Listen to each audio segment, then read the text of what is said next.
What's up everyone, this is Gary and Alex from Welding Automation. Welcome to the first episode of our YouTube series. In each episode, we'll be welding a demo workpiece with our robot metal unit, where we'll demonstrate on teaching the robot on how to position itself, how to move, where to weld, and how to weld with a simplistic and yet highly efficient fast pendant. If you are watching this episode, regardless of what your background is, we appreciate all your feedbacks. Comment down below and let us know what your thoughts are, what you would like to see us do weld in the future, what we can improve on. Thumbs up and subscribe if you enjoy our content. Much appreciated for all the love and support. Now, without further ado, let's get to the actions. Today we're going to be welding a portable platform for a robotic arm. We'll be using some 6x3 HSS for the fork pockets along with 1/2-inch plate for the base and the ribs on the bottom side. The platform will be used to mount our demo unit for portability. The equipment setup we'll be using today includes the RM6HW robotic arm, which stands for 2-meter reach, 6-axis, and hollow wrist. Mounted on the joint number 3 of the robots, we have the Miller S74S single spool Y feeder. For power source, we are using the Miller XMT 350 constant currents, constant voltage auto line power source. Next up, we have the RoboMeta RMC201 control cabinet.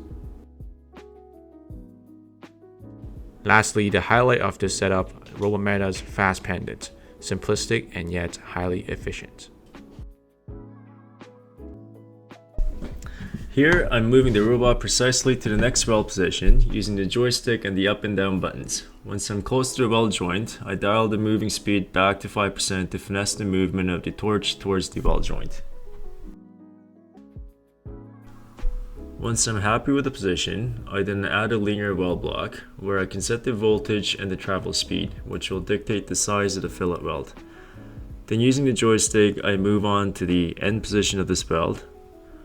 There are 3 different movement modes for the robot. The mode we are currently using is the world coordinate mode, where the tip of the torch is moving in absolute XYZ coordinates while maintaining the gun angle.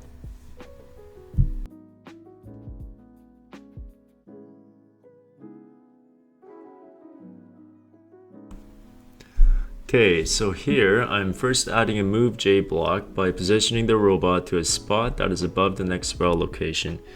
This is what we call a pounce position. By adding this extra point, I can ensure the robot is following a designated safe path without hitting any obstruction before closing in on the weld joint.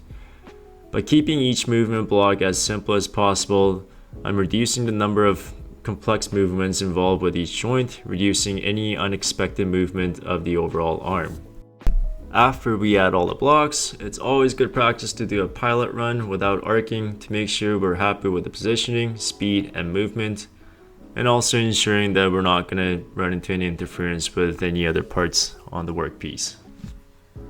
Finally, we turn up the motor speed to 70% of the full capacity before beginning the full task.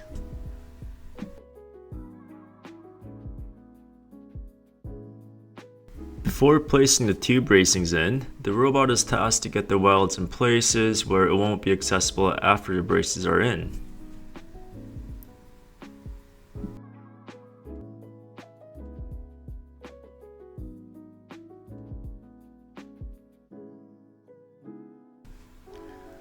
Now that the welds are in, the robot is tacking the square tube braces based on the blocks I created for the task.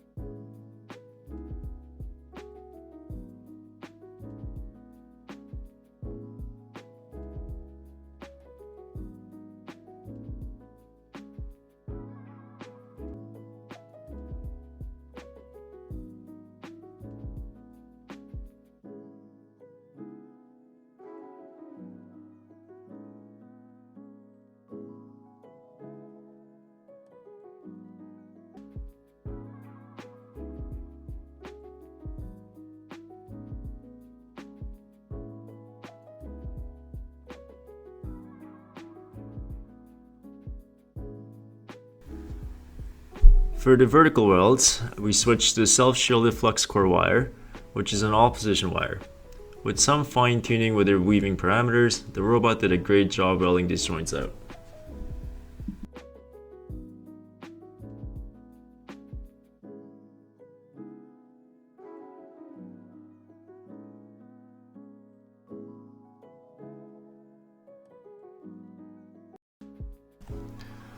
Finally, the top side of the platform is fully welded out.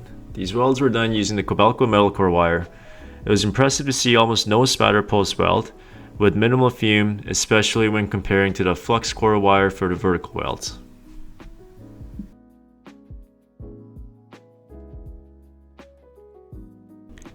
Thank you so much for watching. Like, subscribe, and we'll see you the next time.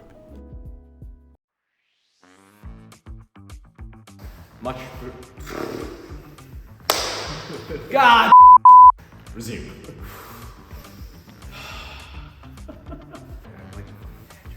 Let's try again. Ender's good. I was doing this, like I'm credit false off. Okay.